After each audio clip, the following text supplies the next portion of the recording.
Hello everyone, welcome to EduTap. So today we'll be conducting the fourth revision session. तो हमने पिछले हफ्ते जो भी मंडे टू सैटरडे पढ़ा है उसका रिवीजन हम MCQs के थ्रू करेंगे.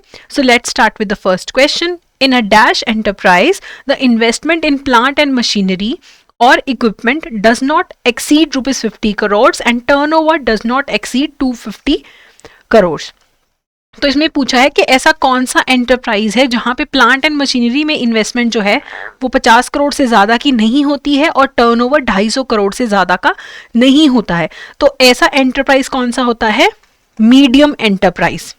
ऐसे एंटरप्राइज को क्या बोलते हैं? मीडियम. एमएसएमईज में माइक्रो, स्मॉल एंड मीडियम में मीडियम एंटरप्राइज. अगला क्वेश्चन है, credit to MSME is a part of priority sector lending with a sub target of dash of ANBC or CEOBE whichever is higher for lending to micro enterprises. तो जो हमारा MSME sector को lending करता है bank, वो priority sector lending का part है, लेकिन इसका टारगेट कितना है?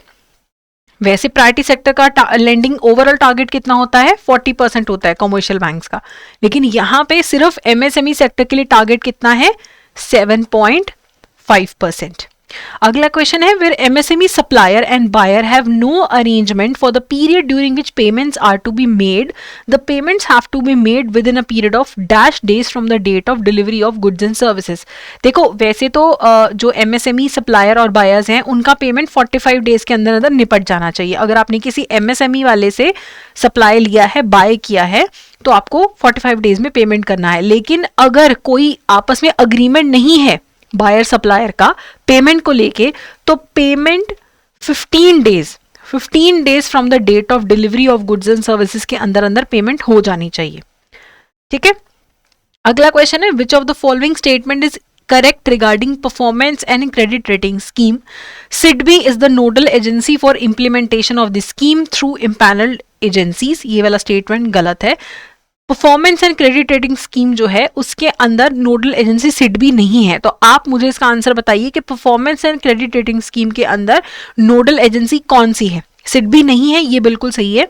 Objective of creating awareness amongst micro and small enterprises about strengths and weakness of their existing operation. Objective performance and credit rating scheme का यही है कि जो माइक्रो स्मॉल एंटरप्राइजेस हैं उन्हें अपने स्ट्रेंथ्स और वीकनेस जो हैं उनके ऑपरेशंस के बारे में उन्हें बताया जाए. बिल्कुल सही. High rated micro and small firms are qualified for MSME loans with more benevolent terms. उन्हें ज़्यादा अच्छे टर्म्स पे, कम रेट ऑफ इंटरेस्ट पे लोन मिलता है जिनका performance and credit rating scheme में रेटिंग अच्छा आता है. ठीक है. तो इसमें 2 and 3 करेक्ट हैं. So A is the correct answer. अगला है, which of the following statement is incorrect regarding credit guarantee fund trust for micro and small enterprises scheme. जो CGTMSE है उसके बारे में क्या इनकरेक्ट है? Credit guarantee refers to a situation where the loan to the applicant is backed by a party without the need for an external collateral और third party guarantee. ठीक है. तो इसमें क्या होगा कि इस स्कीम के अंदर ना बैंक को बोल दिया जाता है कि आप इस माइक्रो एंटरप्राइज को, स्मॉल एंटरप्राइज को लोन दे दो. इसके लोन की वापसी की गारंटी हम लेते हैं कि अगर ये पेमेंट नहीं करता तो हम आपको पेमेंट करेंगे. तो आपको कोई भी कोलेटरल या थर्ड पार्टी गारंटी की जरूरत नहीं है. तो इसे क्रेडिट गारंटी बोलते हैं. तो ये स्टेटमेंट तो सही है. Under the CGTMSE only new micro and small enterprises are eligible for credit facility up to 5 crore. ये स्टेटमेंट गलत है क्योंकि इस स्कीम के अंदर चाहे existing micro and small enterprise हो चाहे नया माइक्रो स्मॉल एंटरप्राइज हो, दोनों को 5 करोड़ तक की क्रेडिट फैसिलिटी के लिए गारंटी मिलती है. तो ये वाला स्टेटमेंट इनकरेक्ट है. यहाँ पे इनकरेक्ट ही पूछा गया है. ठीक है. The CGTMSE loan limit solely depends on the applicant's profile and business requirement. तो CGTMSE के अंदर जो लोन लिमिट है वो एप्लीकेंट की प्रोफाइल और बिजनेस रिक्वायरमेंट पे डिपेंड करती है. ये भी सही है. सो बी यहाँ पे करेक्ट ऑप्शन है. In dash topology the nodes are connected to the central hub and router in which the information travels from the central hub to the router to all nodes. अब इसका answer है star. Star वाले में ऐसा होता है ना, एक सेंटर में है, बाकी सब इससे कनेक्टेड हैं. बस में क्या होता है? ऐसे कनेक्टेड होते हैं सब नोड्स. यहाँ पे रिंग में ऐसा होता है, ट्री में तो फिर ऐसा होगा. ठीक है, यहाँ पे सेंट्रल हब से सारे नोड्स कनेक्टेड होते हैं, वो स्टार टोपोलॉजी है, तो ए इसका करेक्ट आंसर है। अगला है in a dash topology every device is connected to other device via a particular channel. सब एक दूसरे से कनेक्टेड हैं। मैश, मैश ऐसे होता है ना, मान लो ये है, ये अलग अलग हैं, ठीक है, ये इससे भी कनेक्टेड होगा, सब आपस में एक दूसरे से किसी ना किसी तरीके से कनेक्टेड है। तो ऐसी जो टोपोलॉजी होती है, सारे डिवाइस ऐसे आपस में कनेक्टेड है, उसे मैश टोपोलॉजी बोलते हैं। So B is the correct answer. अगला है a dash is a networking device that forwards data packets between computer networks and it performs the traffic directing functions between networks and on global network. तो ये कौन सा networking device है जो data है, data हमेशा पैकेट्स में divide होता है, तो पैकेट्स को फॉरवर्ड करता है कंप्यूटर नेटवर्क से बीच में, जो डाटा ट्रैवल करता है पैकेट्स की फॉर्म में, उसे फॉरवर्ड करने का, उनकी ट्रैफिक डायरेक्ट करने का काम कौन करता है? ए, राउटर करता है। अगला क्वेश्चन है a dash is a centralised repository that allows you to store all your structured and unstructured data at any scale. मतलब जितना भी आपके पास डेटा जनरेट हो रहा है आपकी कंपनी के पास, आप सारा एक ही जगह पे, चाहे स्ट्रक्चर्ड है अनस्ट्रक्चर्ड है डेटा, कितने भी स्केल का एक ही जगह पे एक सेंट्रल रिपोजिटरी में रखते हो, उसे क्या बोला जाता है? Data mart, data lake, data warehouse या फिर डाटा माइनिंग। तो उसे बोला जाता है डाटा लेक। ठीक है, डाटा लेक में हर टाइप का डाटा एक ही जगह पे एक सेंट्रल रिपोजिटरी में आ जाता है। So the next question is which of the following statement is or are correct regarding offline ATMs? ये वो ATMs हैं that are not connected to the bank's database। तो ये सही है, जो भी बैंक के डेटाबेस के साथ ATM कनेक्टेड नहीं होते हैं उन्हें ऑफलाइन ATMs बोला जाता है। तो ये वाली स्टेटमेंट बिल्कुल सही है, इन्होंने करेक्ट ही पूछा है। अगली है in offline mode withdrawals are permitted up to the level of balance available in the customer's account. ये गलत है। ये स्टेटमेंट तो बोल रही है कि जितना आपके बैंक में बैलेंस है उसके हिसाब से आपकी विड्रॉल लिमिट होती है, ऐसा नहीं होता। ऑफलाइन ATMs में एक प्री डिफाइंड लिमिट होती है, आपके अकाउंट में कितना पैसा है मैटर नहीं करता, इसमें एक प्री डिफाइंड लिमिट होगी कि इस ऑफलाइन ATM से इतना ही पैसा विड्रॉ करवाया जा सकता है। तो ये स्टेटमेंट गलत है। These ATMs are connected to the ATM network through national financial switch. तो ये तो कनेक्टेड है ही नहीं है, तो ये गलत है। तुम्हारे पास सही है ऑप्शन ए। अगला स्टेटमेंट क्वेश्चन है which of the following statement is or are correct regarding brown label ATMs। Brown label ATMs के रिगार्डिंग कौन सी स्टेटमेंट करेक्ट है? These ATMs are those where a service provider owns the hardware and leases the ATMs to bank. ये statement सही है। ATM का जो hardware है वो आपको एक सर्विस प्रोवाइडर प्रोवाइड करता है लीज पे बैंक्स को। ये स्टेटमेंट सही है। The service provider takes the responsibility of the maintenance and cash management and connectivity of the ATM to the banking network. ये गलत है। जो ATM का मेंटेनेंस है वो तो सर्विस प्रोवाइडर करेगा, लेकिन जो स्पॉन्सर बैंक है जिसने उस ATM की सर्विसेज ली है लीज पे, वो कैश मैनेज करेगा, वो कनेक्टिविटी मैनेज करेगा। ठीक है, तो ये वाला स्टेटमेंट गलत है आपका। सो 1 is the only correct option. अगला क्वेश्चन है if money is deposited through cash dispenser machine the account is credited in 2 working days, 3 working days, 24 hours instantly। अगर मनी डिपॉजिट होती है थ्रू कैश डिस्पेंसर मशीन तो account में balance कब reflect हो जाता है? इंस्टेंटली रिफ्लेक्ट होता है CDM के थ्रू अगर आप पैसे जमा करवाते हैं। ओके, अगला है which of the following statement is or are correct regarding PPIs। कौन सी स्टेटमेंट आपकी करेक्ट है regarding prepaid payment instruments? All PPIs shall have a minimum validity period of 1 year from the date of the last loading reloading of the PPI। तो ये statement सही है। जब आपका PPI पे आप पैसा लोड करते हैं तो उसके बाद 1 साल तक वो वैलिड रहता है। This is correct. A PPI with no financial transaction for a consecutive period of 1 year shall be made or treated inactive after sending a notice to the PPI holder and cannot be reactivated again। कहते हैं अगर 1 साल तक कोई भी transaction नहीं हुई है तो आपका PPI इनएक्टिव हो जाता है।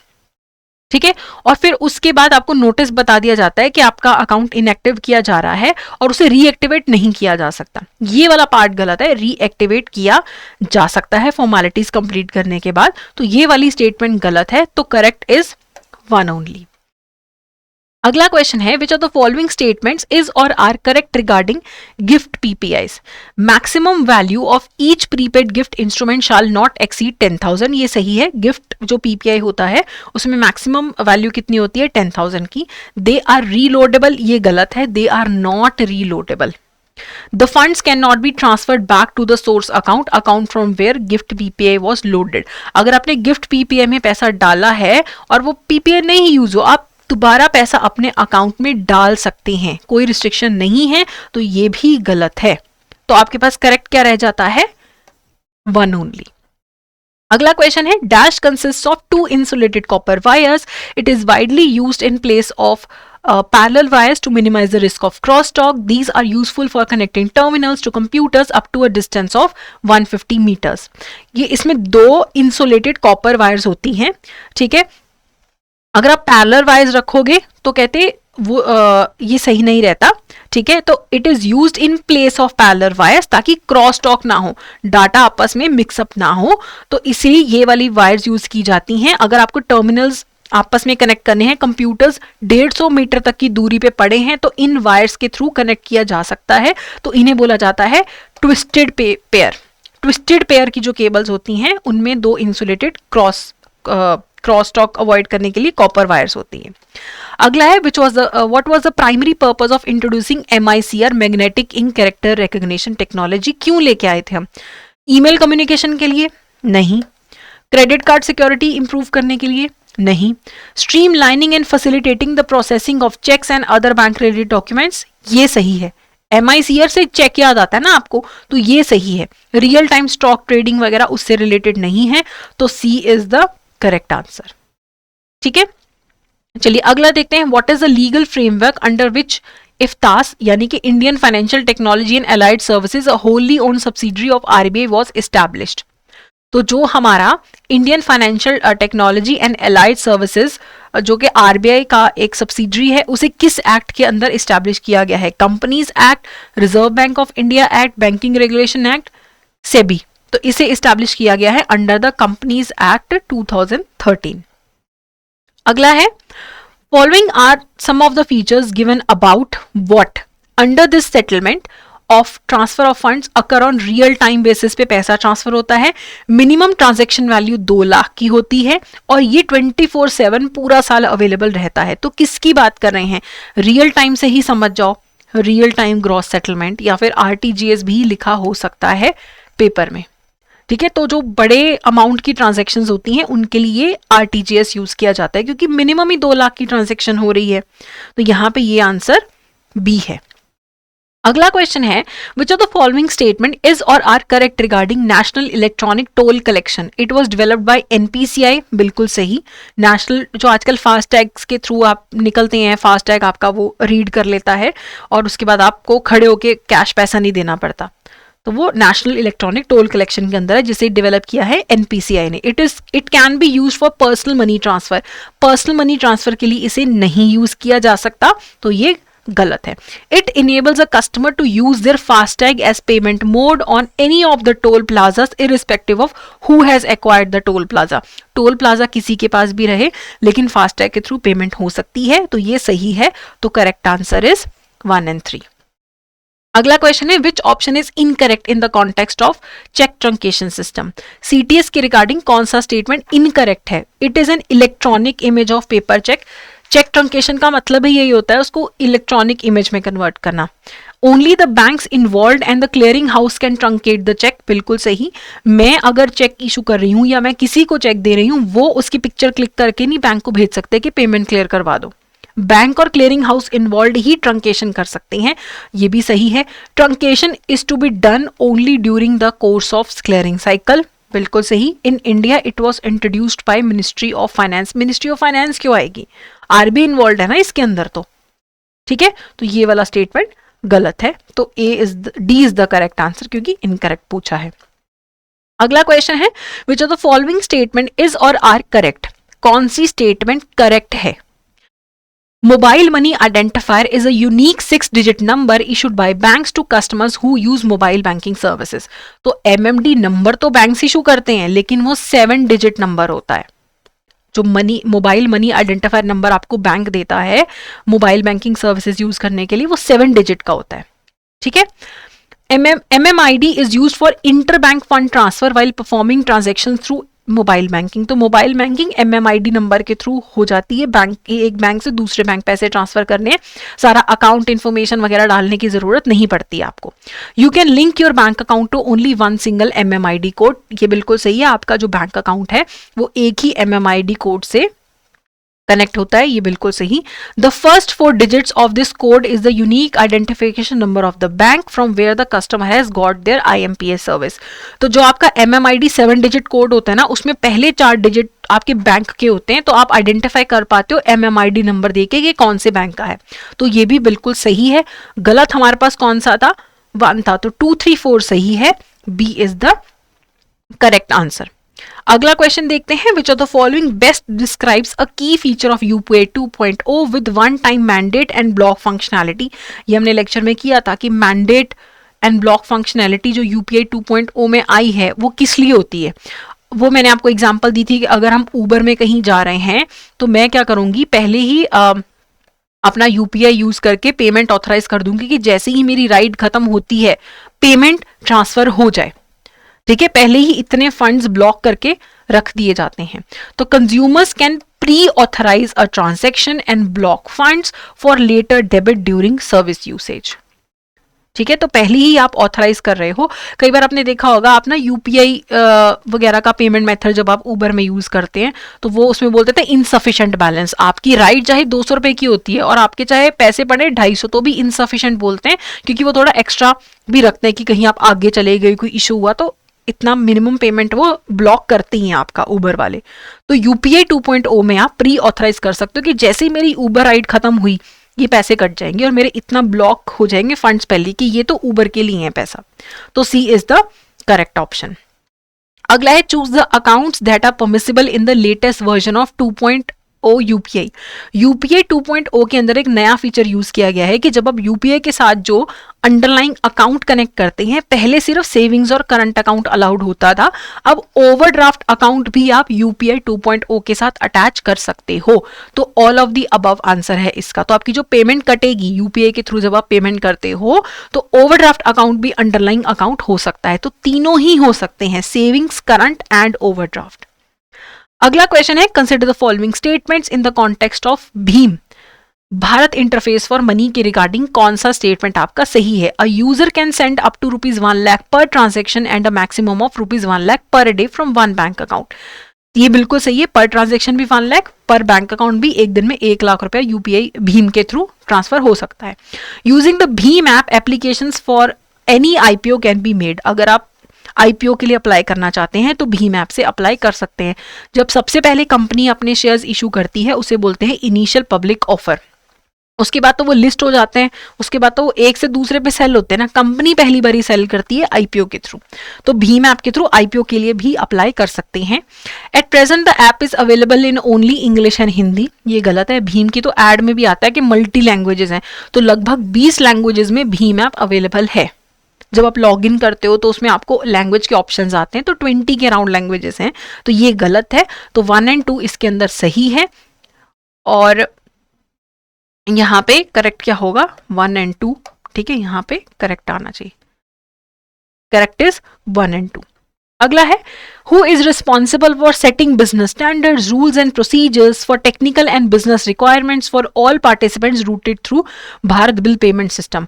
भारत बिल पेमेंट सिस्टम्स को लेके जो बिजनेस स्टैंडर्ड्स, रूल, प्रोसीजर्स हैं बिजनेस रिक्वायरमेंट्स के, वो कौन बनाता है?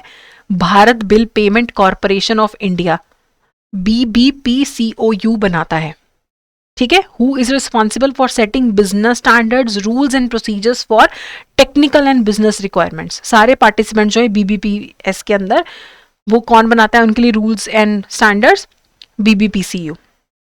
चलिए अगला है, which of the following is not a benefit of tokenisation in banking. देखो अब टोकनाइजेशन में क्या होता है कि आप जैसे मिंत्रा वगैरह से कुछ शॉपिंग करते हो तो उसमें आप इंफॉर्मेशन भरते हो, फिर आपकी इंफॉर्मेशन आगे ट्रांसफर होती है ना। लेकिन अब टोकनाइजेशन में क्या हो गया कि टोकन रिलीज होगा, आपकी सारी इंफॉर्मेशन ट्रांसफर नहीं होगी। आगे जो इन्फॉर्मेशन आपका अकाउंट नंबर, IFSC, CVV वो सब ट्रांसफर नहीं होता है, टोकनाइजेशन हो जाती है आपके अकाउंट डिटेल्स की।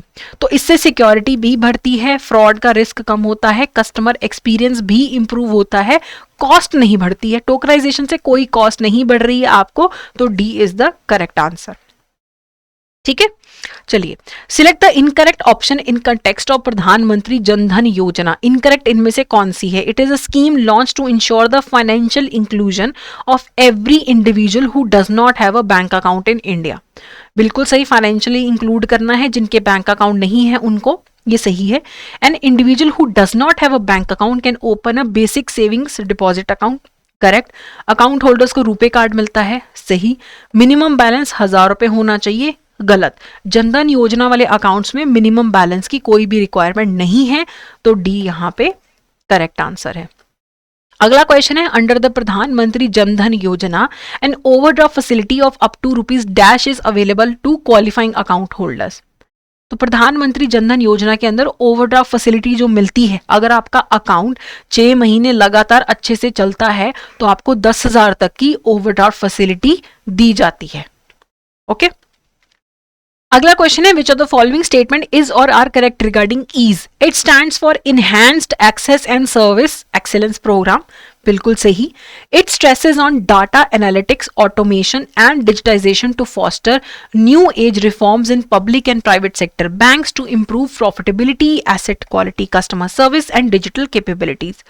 तो देखो बाकी सब कुछ सही है कि आपको ऑटोमेशन करनी है, डिजिटाइजेशन करनी है, डाटा एनालिटिक्स यूज करना है, लेकिन पब्लिक बैंक्स को बोला गया है, प्राइवेट सेक्टर बैंक्स को नहीं बोला गया है।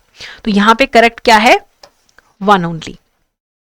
अगला है, dash refers to the branch of artificial intelligence concerned with giving computers the ability to understand text and spoken words in much the same way human beings can.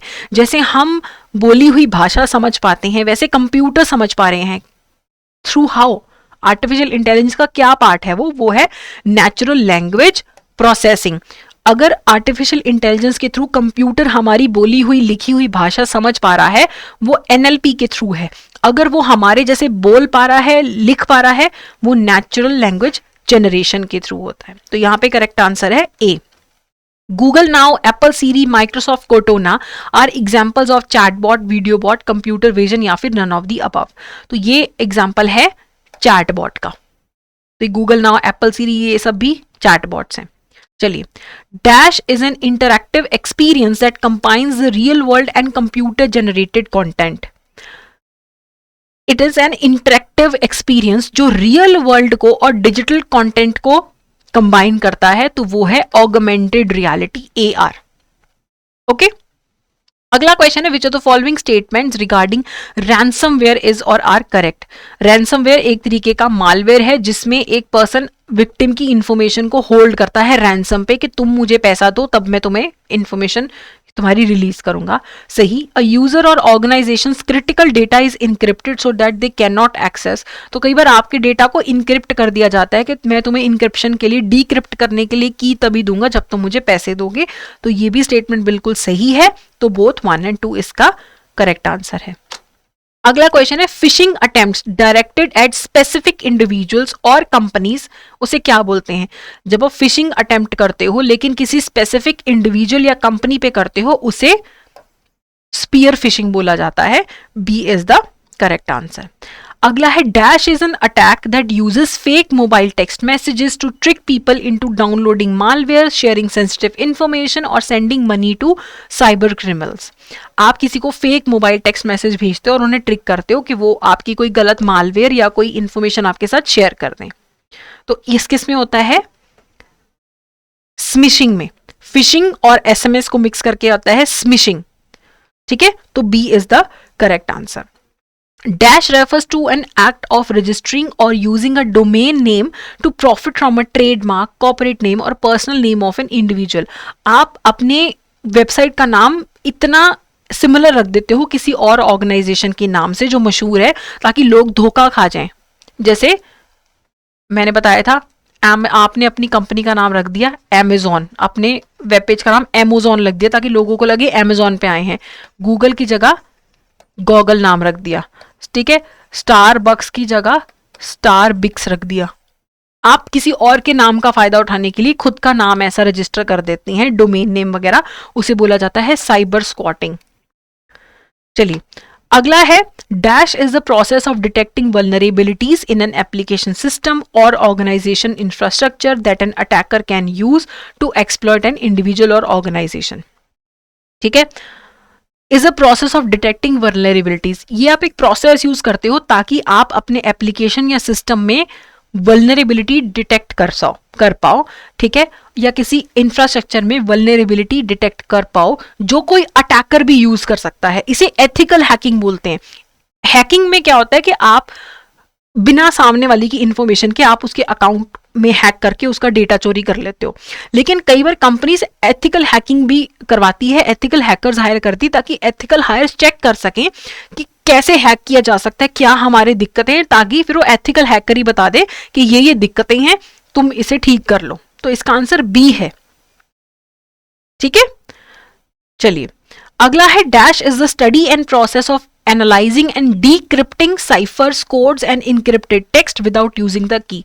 Encrypted data को decrypt करने के लिए ना की use होती है, बिना की के अगर आप उसे डिक्रिप्ट डिसाइफर करने की कोशिश करते हैं तो उसे बोला जाता है क्रिप्टोएनालिसिस।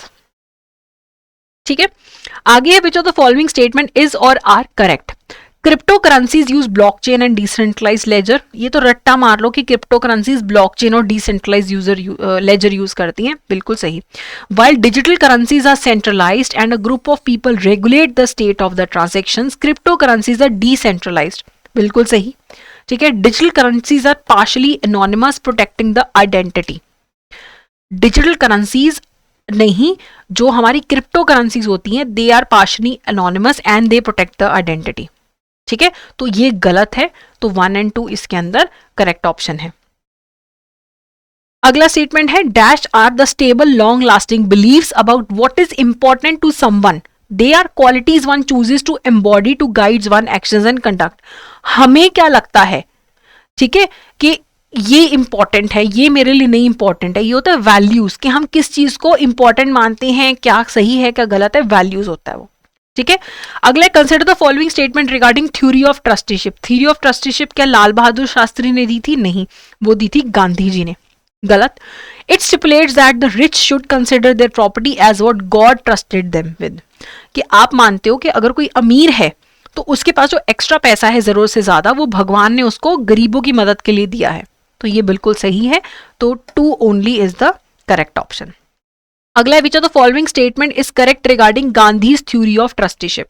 गांधी जी की थ्योरी ऑफ ट्रस्टीशिप को लेके कौन सी स्टेटमेंट सही है? It stipulates that the rich should consider their property as what God trusted them to manage for the benefit of the poor, बिल्कुल सही कि रिच के पास पैसा इसीलिए एक्स्ट्रा ताकि गरीबों की मदद कर सके। कैपिटलिस्ट जो होते हैं जिनके पास एक्स्ट्रा पैसा है उन्हें ट्रस्टी का काम करना चाहिए, इसका ओरिजिन भगवत गीता में है, तो सारी की सारी स्टेटमेंट्स सही हैं, तो ऑल आर करेक्ट। अगला क्वेश्चन है which of the following statement which of the following is not a principle of business ethics? Dignity, fairness, honesty, profit. Profit principle नहीं है बिजनेस एथिक्स। आप डिग्निटी से, फेयरनेस से, ऑनेस्टी से काम करो तो आपका बिजनेस एथिकल है, प्रॉफिट की बात नहीं है। प्रॉफिट तो गलत मीन से भी कमाया जा सकता है, सो डी यहां पे करेक्ट ऑप्शन है। अगला क्वेश्चन है consider the following statement regarding business ethics. They are often regulated by regulatory and legal requirement. Business ethics को बहुत बार लीगल और रेगुलेटरी रिक्वायरमेंट्स फुलफिल करनी होती हैं, ठीक है, सही है। The business ethics are always in sync with the individual ethics, ये गलत है। हो सकता है बिजनेस को जो एथिक्स है वो आपके इंडिविजुअल एथिक्स से सिंक नहीं करते हैं, ठीक है। अब मान लो कि आप मानते हो कि अबॉर्शन बिल्कुल ही गलत है और आपकी कंपनी है फार्मास्यूटिकल कंपनी जिसने एक ऐसी पिल निकाली है जिससे 2 मंथ्स के अंदर अंदर, प्रेगनेंसी की 2 महीने के अंदर अंदर सिर्फ पिल लेके अबॉर्शन करवाया जा सकता है, तो बिजनेस को वो सही लगता है, वो प्रो अबॉर्शन है, आप एंटी हो, तो दोनों के एथिक्स आपस में डिफरेंशिएट कर रहे हैं, तो कभी जरूरी नहीं कि हमेशा सेम ही होते हैं, तो ये गलत है, तो A1 only is the correct option. Dash is the ethical theory that states that pleasure is the highest good and proper aim of life, कि हम जीवन में पैदा ही प्लेजर और ऐश करने के लिए हुए हैं कि हमें अपनी सारी डिजायर्स को फुलफिल करना है। ये कौन सी थ्योरी बोलती है? हेडोनिज्म। ओके, चलिए, which of the following statement is or are correct? Moral standards are first absorbed as a child through family, friends and various social influences. तो आपकी जो मॉरल्स हैं उन पे फैमिली, फ्रेंड्स, सोशल इन्फ्लुएंसेस का फर्क पड़ता है? पड़ता है। Morals are universal in nature? No. जो इंडिया में मॉरल है हो सकता है पाकिस्तान में मॉरल ना माना जाता हो, जो इंडिया में इमोरल है हो सकता है वेस्टर्न वर्ल्ड में उसे मॉरल माना जाता हो। तो ये गलत है, ठीक है। तो one only is the correct option. अगला है which of the following correctly defines the term norm? Norm का मतलब होता है expectation of proper behaviour and not the requirement of behaviour. जो आपसे एक्सपेक्ट किया जाता है कि ये होना चाहिए, ऐसे बिहेव करना चाहिए, ऐसे कंडक्ट करना चाहिए, रिक्वायरमेंट नहीं है, एक्सपेक्टेशन है। तो इसका आंसर है ए। अगला क्वेश्चन है what is the golden rule in moral or ethical principles? Moral ethical principles का गोल्डन रूल है दूसरों को वैसा ही ट्रीट करें जैसा आप चाहते हैं लोग आपको ट्रीट करें। तो यहां पे ए इसके अंदर करेक्ट ऑप्शन है। अगला क्वेश्चन जो है वो है consider the following statements regarding ethical dilemmas. It is any situation where the moral principles can't determine whether the action taken is either wrong or right. आपको समझ नहीं आ रहा क्या गलत है क्या सही है, दो सही के बीच में भी क्लैश हो सकता है। आपको पता नहीं लग रहा कि कौन बेटर ऑप्शन है, कौन परफेक्ट सोल्यूशन प्रोवाइड कर रहा option. And result based thinking can help in resolving the dilemma in many situation. And based result thinking क्या आपको लगता है ये डिसीजन लूंगा तो ये इसका रिजल्ट होगा, ये डिसीजन लूंगा ये रिजल्ट होगा, तो जिसका रिजल्ट आपको बेटर लग रहा है वो ऑप्शन चूज कर लो। तो यहां पे ये भी सही है, तो यहां पे all of the above correct option है। आखिरी क्वेश्चन है आपका विच of the following approaches can help in resolving the ethical dilemma? Ethical dilemma solve करने में आपको एंड रिजल्ट बेस्ड थिंकिंग के जो ऑप्शंस में से बेटर एंड रिजल्ट प्रोवाइड कर रहा है वो चूज कर लो, जो रूल है उसको फॉलो करके एथिकल डिलेमा सॉल्व कर लो, जो सबसे best care compassion golden rule follow करने वाला ऑप्शन है वो चूज कर लो। Profit based thinking ethical dilemma solve नहीं करता है, ठीक है। तो ऑप्शन क्या होगा करेक्ट? D 1, 2 and 3। तो ये था हमारा आज का सेशन। अगर आपको ये सेशन यूजफुल लगा है तो please go ahead and subscribe to the channel and good luck for your exam. Thank you so much.